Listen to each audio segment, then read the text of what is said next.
Boa tarde a todos. Uma satisfação estar aqui conversando com vocês. A trilha de hoje, não é? Para os alunos do NPJ, Núcleo de Prática Jurídica. Nós estamos na trilha do EP4. Vamos trabalhar aí na nossa trilha de hoje um importantíssimo tema do procedimento do mandado de segurança, né? O mandado de segurança é um remédio constitucional muito importante, né? Por razões óbvias, né? Uma ação constitucional, cláusula pétrea, está no artigo 5º da Constituição, nenhuma emenda constitucional pode retirar a garantia constitucional, é acima de tudo, e a natureza jurídica do mandado de segurança não é apenas uma ação, mas também em si mesma uma garantia constitucional, uma cláusula pétrea, uma conquista civilizatória, né? Que consta no nosso ordenamento. Nós vamos, então, trabalhar alguns aspectos práticos, pensando aí no NPJ, nas questões práticas, né? Não é um momento da gente aprofundar todos os aspectos teóricos, todas as discussões que há décadas vêm sendo travadas e que vêm aperfeiçoando esse remédio constitucional que é tipicamente brasileiro. Um remédio que foi inspirado em outros instrumentos do direito comparado, mas a criação do mandado de segurança, a feição procedimental, a feição jurídica que o mandado de segurança tem entre nós, no ordenamento, no modelo brasileiro, é tipicamente brasileira, né? Então, assim, aos alunos que estão acompanhando essa trilha, que é presencial, mas também está sendo gravada, os alunos devem fazer um relatório, encaminhar aí ao advogado, né, orientador do NPJ, para ganhar as horas complementares, etc., que vocês têm direito. Ok? Então, vamos ao começo, né? Vamos começar pelo começo, vamos tratar um pouquinho, já falamos um pouco, de certa forma, na introdução, sobre a natureza jurídica do mandado de segurança. O mandado de segurança é uma ação, tem natureza, portanto, de ação. É uma ação constitucional, tem previsão na própria Constituição, né? Não é uma novidade da Constituição do tempo, longe de ser uma novidade, né? Então, um bom e velho mandado de segurança está entre nós, pelo menos, aí desde a Constituição de 34. Então, assim, há muitas décadas já, vai completar 90 anos, né, que o mandado de segurança está entre nós, né, no nosso ordenamento jurídico. Além de ser uma garantia constitucional, cláusula pétrea não pode ser abolida nem por emenda constitucional, que dirá por uma lei ordinária, né, uma lei infraconstitucional. Não há essa escolha, né? O Código de Processo, por exemplo, não pode estipar, retirar a garantia. Na parte de recursos, por exemplo, quando o legislador pensa em diminuir a quantidade de recursos, entendendo de uma maneira até equivocada, né? Os dados já comprovam que o problema da crise do judiciário não são os recursos, né? Mas, de acordo com o senso comum, temos muito recurso, etc. Ainda que fosse assim, o legislador não poderia ter como uma alternativa viável, jurídica, constitucional, a retirada da possibilidade de discutir uma decisão por mandado de segurança, porque o mandado de segurança é em si mesmo uma garantia constitucional, uma cláusula pétrea, pela regra lá do artigo 60, né, parágrafo 4º da nossa Constituição republicana. Então, essa é uma primeira ideia que nós temos que ter sobre o mandado de segurança. Não é apenas uma questão sobre conhecer o rito diferenciado, o procedimento especial dessa ação constitucional, desse remédio constitucional, né? Como são chamadas as ações previstas pela Constituição, né? Habeas corpus, habeas data, mandado de junção e também o bom e velho mandado de segurança. Então, não é uma questão só da gente entender o procedimento, a gente vai fazer isso no nosso encontro de hoje, né? Pegar os aspectos práticos, pensando no rito. É um rito diferente, é um rito mais concentrado, é um rito especial, é um procedimento especial. Mas não podemos esquecer dessa peculiaridade bastante importante, que marca bastante, de maneira bastante importante, o mandado de segurança. Ele, em si mesmo, é uma garantia constitucional direito fundamental previsto lá no artigo 5º da nossa Constituição Federal e, portanto, não pode ser abolido enquanto houver Constituição Federal de 88. O mandado de segurança estará entre nós, né, como um desses instrumentos importantíssimos para proteger alguns direitos. A gente vai entender que direitos são esses, né? Tem algumas características importantes, alguns aspectos práticos muito importantes envolvendo mandado de segurança, né? Primeira ideia, pessoal, mandado de segurança vai caber contra ilegalidade do poder público. Ilegalidade do poder público. Pouco importa se é um abuso de poder, se é uma omissão, né? Foi praticado um ato ilícito, o poder público, de alguma maneira, contrariou o ordenamento, a ordem jurídica, um princípio constitucional. Hoje se fala no direito administrativo, não apenas na legalidade estrita, né? Na violação à literalidade de uma norma, mas sim, e sobretudo, também aos princípios constitucionais. Os constitucionalistas se referem hoje ao princípio da juridicidade, não é? O princípio da juridicidade, que é mais amplo do que a legalidade estrita. Sem dúvida nenhuma que o poder público está jungido não apenas às leis infraconstitucionais, a letra fria das leis infraconstitucionais ou infralegais, né? Mas, sobretudo, aos princípios constitucionais. Hoje, sem nenhuma dúvida, se reconhece a força normativa, a eficácia, né, das normas constitucionais. As normas constitucionais, os princípios constitucionais, inclusive aqueles que informam a atividade do administrador público, não são meras intenções, né? A Constituição não é uma carta de intenção, não é apenas um programa, o que queremos ser, né? Obrigam, têm força normativa, podem, portanto, serem invocados nos casos concretos, né, com eficácia.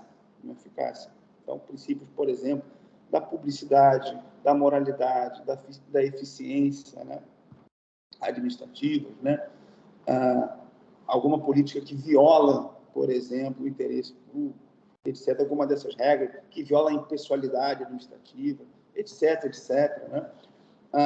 Uma ação, uma atitude ou omissão, né? uma conduta do poder público que, de certa forma, viola a Constituição, ela já será apta a deflagrar o controle jurisdicional. E aqui fica um parênteses importante. O mandado de segurança não é o único caminho, né, para controlar a ilegalidades cometidas pelo poder público, né? O mandado de segurança é uma faculdade, é uma opção, é, digamos assim, um instrumento, uma arma, um recurso a mais, né, que as partes têm, né, dentre os demais instrumentos, os demais remédios postos à disposição das partes, né, dos cidadãos, das pessoas que, de alguma maneira, tenham sofrido alguma ilegalidade causada pelo poder público. É uma opção, é um rito especial, um procedimento especial colocado à disposição, dentro do leque, do catálogo de outros instrumentos, à disposição dos cidadãos, né? Então, quando a gente estuda procedimentos especiais, nós sabemos que tem os procedimentos especiais de utilização obrigatória e os procedimentos especiais de utilização facultativa, né? Então, se eu vou querer, de certa forma, por exemplo, eu vou precisar fazer a sucessão causa-morte, né, para ir com a partilha ao final do procedimento, eu vou precisar usar o procedimento do inventário e partilha. Não é uma opção. As partes não vão escolher um outro procedimento comum para realizar o inventário e partilha, né, judicialmente.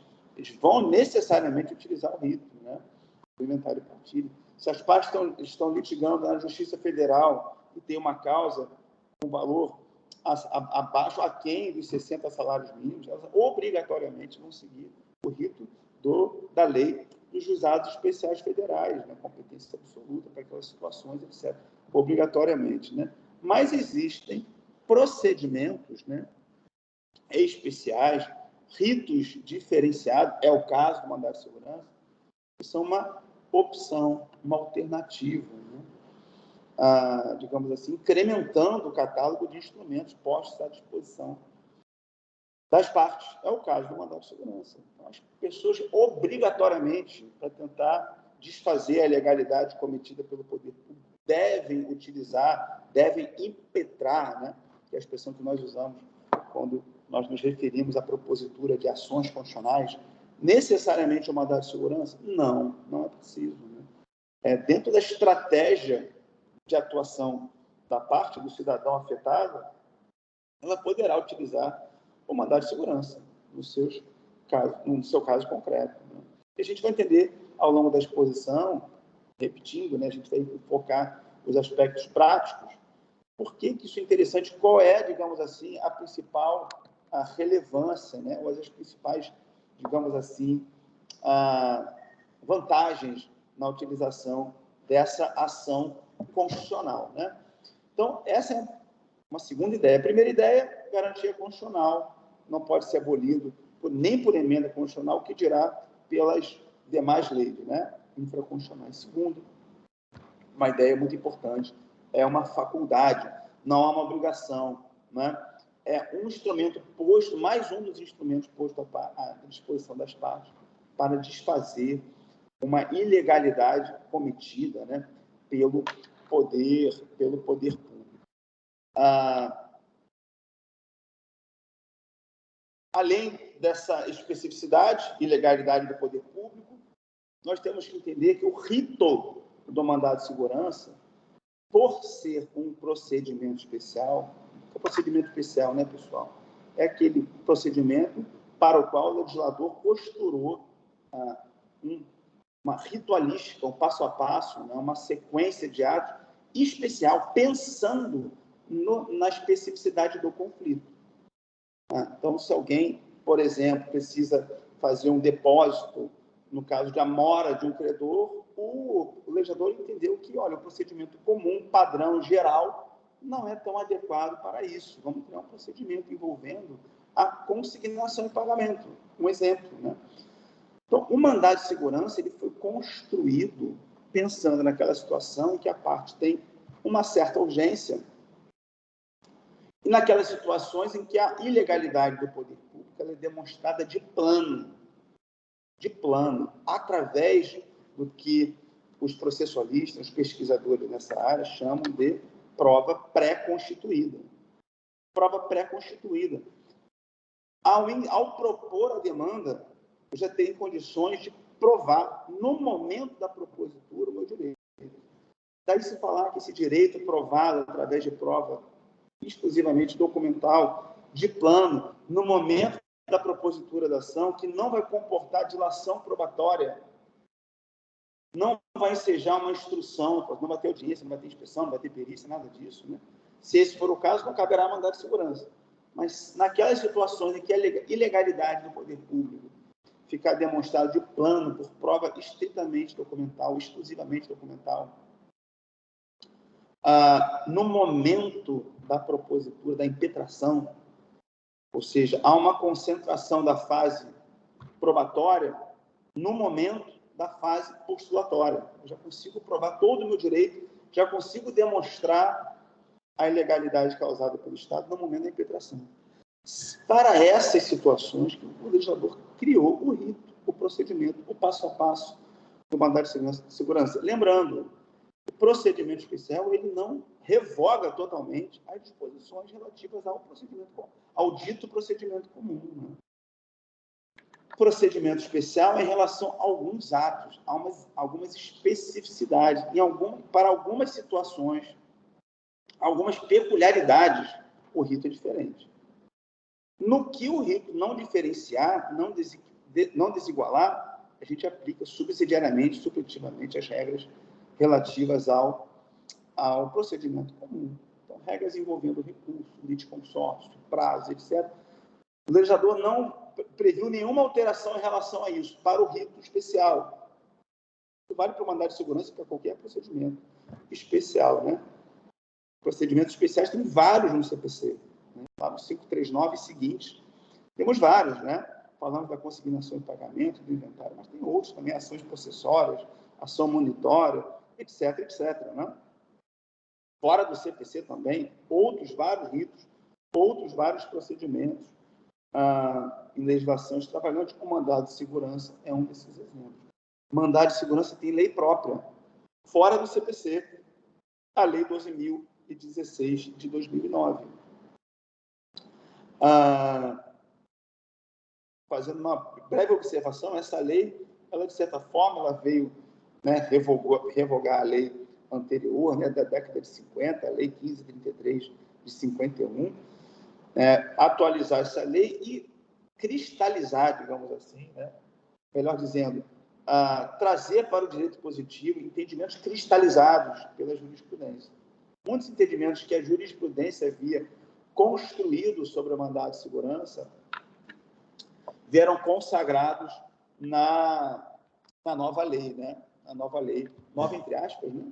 Porque os entendimentos são antigos também, né?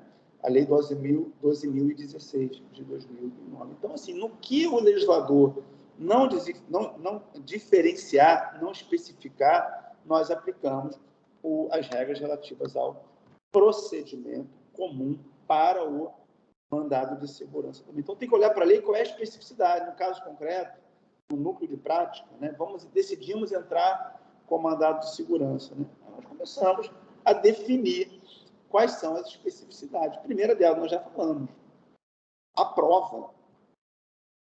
Como é uma faculdade, como é uma opção que eu tenho, impetrar ou não mandado de segurança, eu vou ter que analisar, naquele caso, se eu tenho esse pré-requisito. Tem a ver com o próprio interesse de agir, o interesse de adequação, a adequação da via eleita, né, da via escolhida. Se eu não tenho a prova pré-constituída, exclusivamente documental, se eu não consigo provar todo o meu direito, se o meu direito não é líquido e certo, muitas aspas, né, comprovado de plano, no momento da impetração, junto com a minha inicial do mandado de segurança, no momento que eu vou impetrar e distribuir para a justiça, eu não consigo, tem todas as condições de provar o meu direito. Se eu não tenho isso, eu não vou ter interesse de agir, eu vou ter que escolher ajuizar uma outra ação. Melhor dizendo, né, vou ter que escolher um outro procedimento comum, ou seja, qualquer outro, né, pelo juizado, etc. Né? Então, mandado de segurança é para aquele cidadão tem a prova pré-constituída do seu direito. Consigo provar a ilegalidade praticada pelo poder público e também consigo demonstrar o direito que foi supostamente violado. De plano, repetindo, no momento da impetração. Então, isso é uma especificidade. Outra especificidade, no polo passivo dessa demanda, eu tenho que indicar a autoridade coatora. A autoridade coatora é quem praticou o ato e que vai poder desfazê-lo. Né? Essa pessoa vai estar indicada no polo passivo da demanda. Então, há uma diferença aqui pensando na legitimidade passiva. Né? Além disso, será parte também do mandado de segurança a pessoa jurídica de direito público, da qual essa autoridade coatora, que praticou o ato, que tem condições de desfazê-lo, da qual ela faz parte. A pessoa jurídica de direito público, da qual a autoridade coatora faz parte, ela é parte, ela tem legitimidade, por exemplo, para o recurso, eventual recurso, no mandado de segurança. Ela é parte da demanda. Né? Então, pensando nas repercussões práticas disso, né? Se eu tenho autoridade coatora, ela vai ser oficiada para prestar as informações sobre o ato que foi praticado e cuja ilegalidade está sendo invocada pelo impetrante. Além disso, eu vou precisar notificar também o órgão de representação, é assim que chama a lei, né? O artigo 7º, inciso 2º da Lei 12.016, assim chama, assim determina, né? Vou ter que notificar também o órgão de representação da pessoa jurídica, da qual essa autoridade coatora faça parte. Que órgão de representação é esse? Se é o município, procurador do município, né? Procuradoria-Geral do município. Se é o Estado, Procuradoria-Geral do Estado.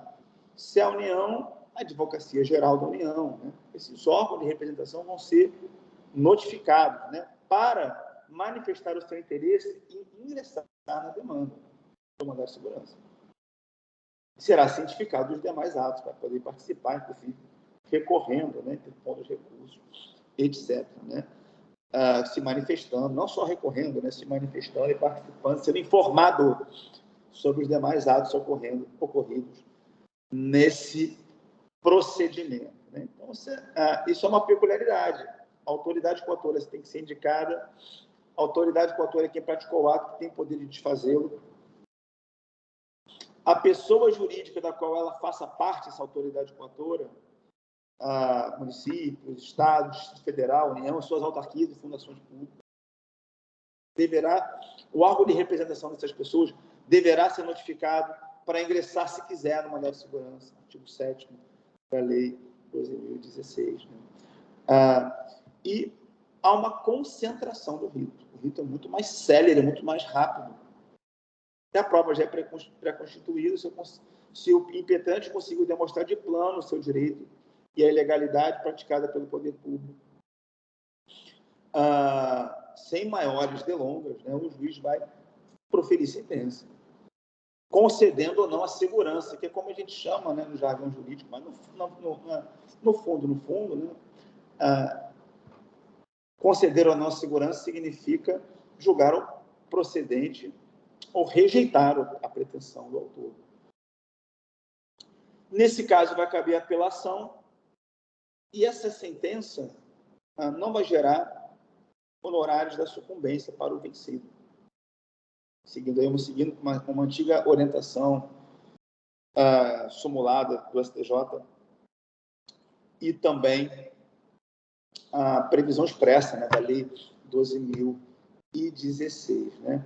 Algumas questões importantes ainda sobre o mandado de segurança. Né? O mandado de segurança não é cabível contra a lei em tese. Né?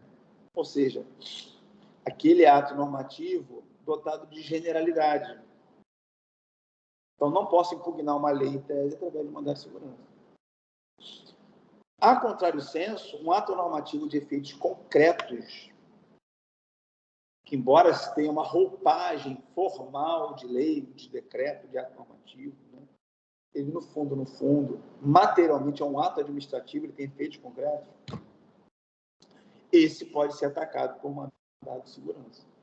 Posso impetrar um mandado de segurança para tentar desfazer, reconhecer, né, uma legalidade praticada através de um ato normativo que tem apenas roupagem de lei, né? É lei em sentido meramente formal. No fundo, aquilo ali tem um conteúdo, materialmente um ato administrativo. Então, essa é uma distinção importante. Outra questão muito interessante na prática, né? Começamos a nossa conversa falando disso, né? É a possibilidade do mandado de segurança servir também para impugnar, para atacar uma decisão judicial. Essa possibilidade é amplamente e há muitos anos autorizada, desde de um precedente antigo, um leading case da década de 70 do Supremo Tribunal Federal sobre o tema, né?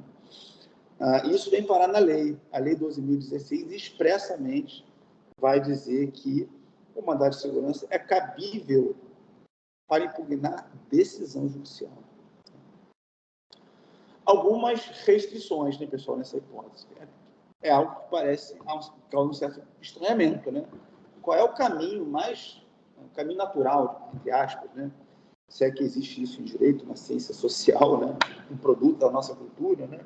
Mas qual o caminho intuitivo, melhor dizendo, para atacar decisões judiciais? São os recursos, né?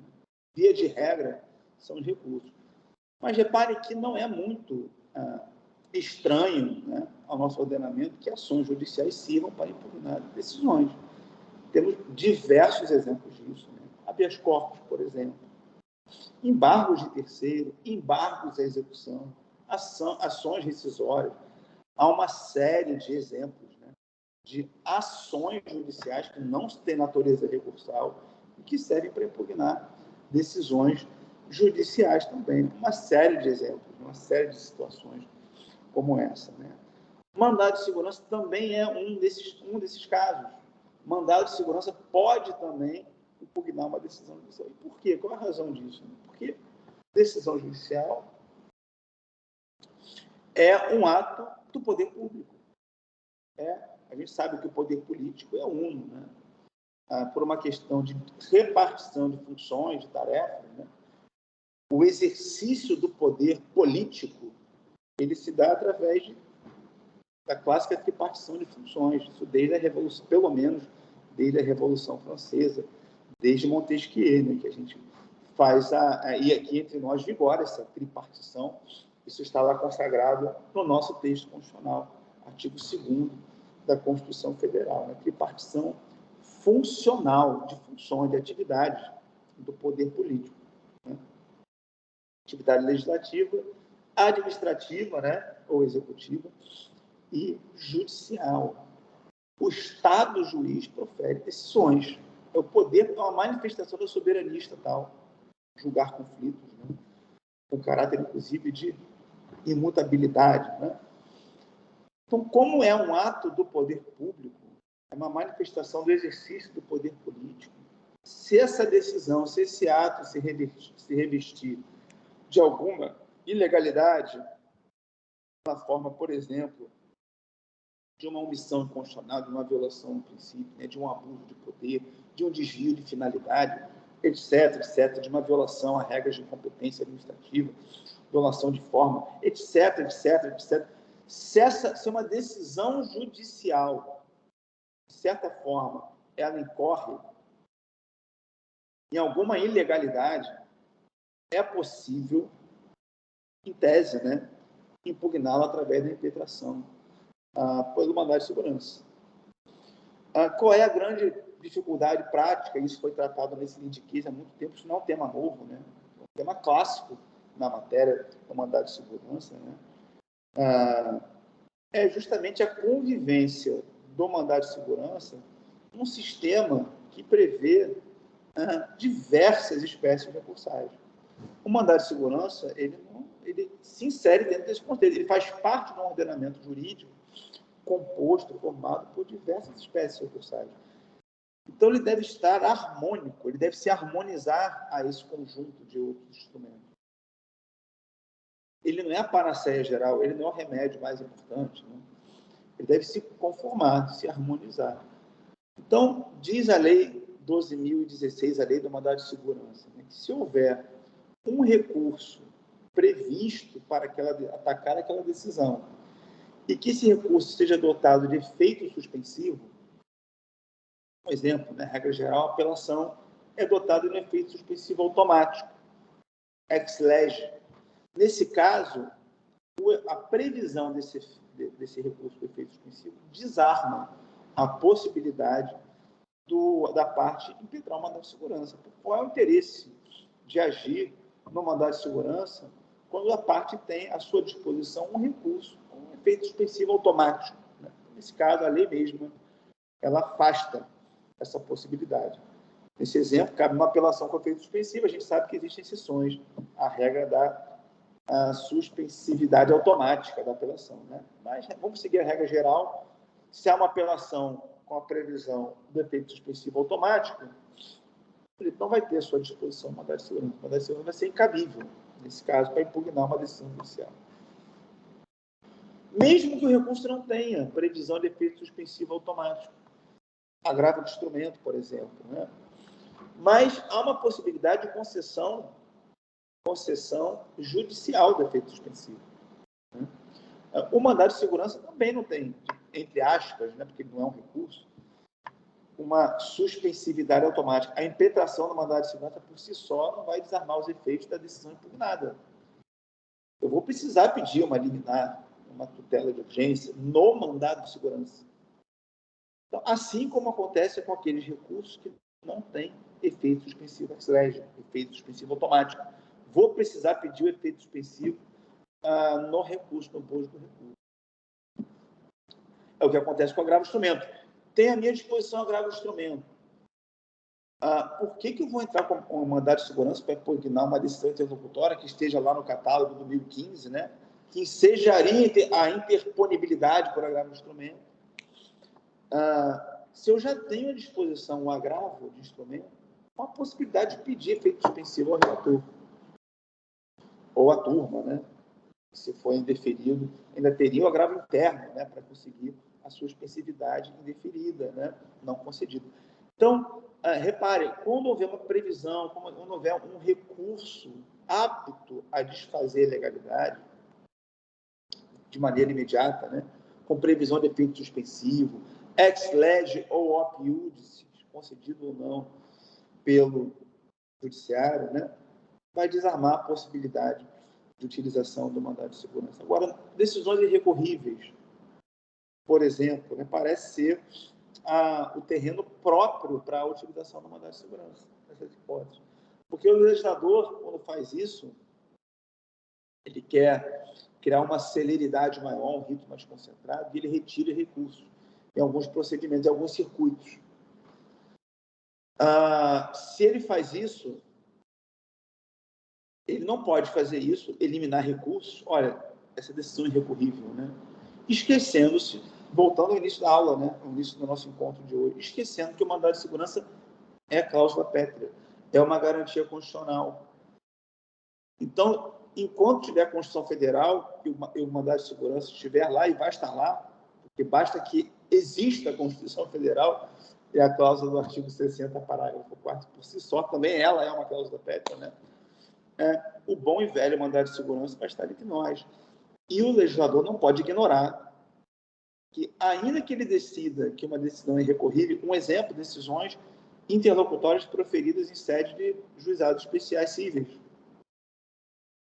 Nesses casos, aí sim a parte haverá interesse, por não ter um recurso à disposição, em impetrar o mandado de segurança. Mais do que o interesse, haverá o direito à impetração pelo mandado de segurança. Não é porque o legislador entendeu que a decisão é irrecorrível que ele vai imaginar que ela não vai poder ser atacada pela garantia constitucional do mandado de segurança. Então, é muito comum, é muito frequente, por essa razão, eu utilizei o exemplo dos juizados especiais, né? Não foi por acaso, é muito comum observar a impetração já normalizada, naturalizada, né? Para o bem e para o mal, né? Naturalizada do mandado de segurança em sede de juizados especiais. Lá acontece muito, né? Porque não tem, na maioria dos casos, né, um recurso, né, previsto para as decisões interlocutórias. Qual é o cabimento? Como é que a gente recorre das interlocutórias no sistema do juizado? Claro que tem especificidades, né? Cabimento aqui e ali no juizado especial federal de uma figura para impugnar liminar, etc. Mas, na generalidade dos casos, as interlocutórias são recorridas, não é que elas são irrecorríveis, né? A gente recorre delas no momento da interposição do recurso para atacar a sentença, chamado recurso inominado. É nesse momento do recurso inominado que eu posso impugnar não apenas a sentença, mas também todas aquelas interlocutórias contra as quais eu queira manifestar minha resignação. E, lógico, né, desde que haja interesse recursal. Né? Então, preciso esperar isso acontecer? Às vezes não há tempo. Eu quero desfazer a ilegalidade antes da sentença. Então, nesses casos, vai caber a impetração de um mandado de segurança. Né? Um exemplo, uma decisão nos juizados especiais que comina uma multa por descumprimento de uma obrigação de fazer, um valor excessivo, desproporcional. E o poder público queira discutir essa multa. Ele poderia fazer isso em sede de recurso nominado. Né? Não cabe recurso nesse caso. Ele precisa esperar esse momento. Né? Não precisa esperar esse momento. Ele pode impugnar essa decisão, nesse exemplo, né, da multa. Pode envolver tantos outros exemplos, através da impetração de um mandado de segurança ou uma decisão que cerceie, por exemplo, o direito de defesa, o contraditório, de alguma maneira. Né? Possa entrar com mandado de segurança.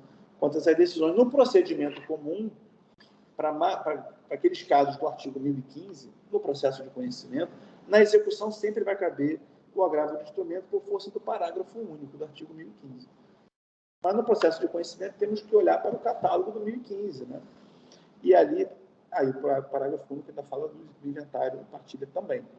Mas naquela generalidade de casos do 1015 vai caber o agravo do instrumento com a possibilidade de pedido de atribuição de efeito suspensivo ao agravo. Então, nesse caso, não vai caber o mandado de segurança. Repare que é um aspecto que a lei traz, viabilizando, né, autorizando a impetração do mandado de segurança, mas com essas ponderações, né, com essas especificidades. O mandado de segurança ele entra no sistema de impugnação, no sistema genérico, geral, de impugnativas, de impugnações às decisões judiciais. Ele faz parte desse sistema. Ele não vai subverter toda a lógica de instrumentos que servem para impugnar as decisões judiciais. Não.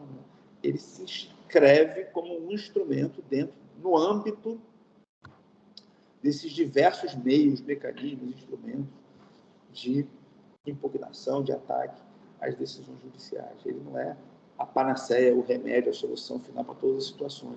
Sempre vai caber? Não.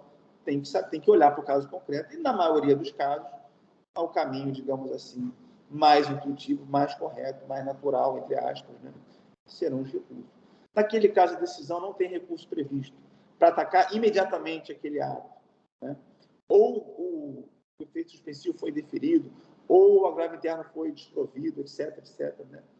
Nesse caso, em tese, caberá o mandado de segurança. Será uma ação constitucional, de certa forma, ali completando, né, complementando uma certa aplicação supletiva, né, subsidiária, né, completando o sistema de impugnação às decisões judiciais, né? Turma, isso era o que eu tinha separado para conversar com você. Como eu falei no início do encontro, não era a nossa ideia esgotar o inesgotável tema do mandado de segurança, né? Monografias, livros, né, autores têm desbravado essa ação constitucional, pelo menos desde 34, né, desde a sua previsão na Constituição de 34, diversos juristas, desde 34, né, se tem um tema que vem estimulando, né, a produção em alto nível, produção acadêmica em alto nível, sem dúvida, é o mandado de segurança, vem inspirando, o mandado de segurança, vem inspirando os juristas ao longo das décadas, né? Muitas e muitas gerações de juristas já enfrentaram esse tema, é um tema interessantíssimo. Como eu falei para vocês, é tipicamente brasileiro, mas é inspirado em outros instrumentos, né? No direito inglês, no juízo de amparo mexicano, né? No direito norte-americano também, né? Mas nós criamos aqui uma ação inspirada nesses outros institutos, depois de patinar procurando outros caminhos, né? Aqui já se falou, já se utilizou, quando não havia mandado de segurança entre nós, já nos utilizávamos, tentamos utilizar o habeas corpus para fazer essa função do mandado de segurança, ou seja, usando o habeas corpus para além da proteção ao direito ambulatorial para o qual ele foi criado, para o qual ele é vocacionado, né? É uma ação constitucional. Mas, assim, porque não havia um mandado de segurança entre nós, e não havia, imagina, né, no início do século passado, não havia esse sistema rico, completo, sofisticado que nós temos hoje de diversas demandas, com diversas possibilidades de controle da atuação do poder público, não apenas do controle judicial, mas por todas as outras instâncias, né? Tribunal de Contas, instâncias administrativas, processos coletivos, etc., né? Consultorias jurídicas, né? Controle interno feito pelas procuradorias, enfim. Esses diversos instrumentos, lei de improbidade administrativa, esses diversos instrumentos de controle e mandado de segurança, quando ele foi criado, havia uma dificuldade do cidadão diante do poder público, diante das ilegalidades praticadas pelo poder público.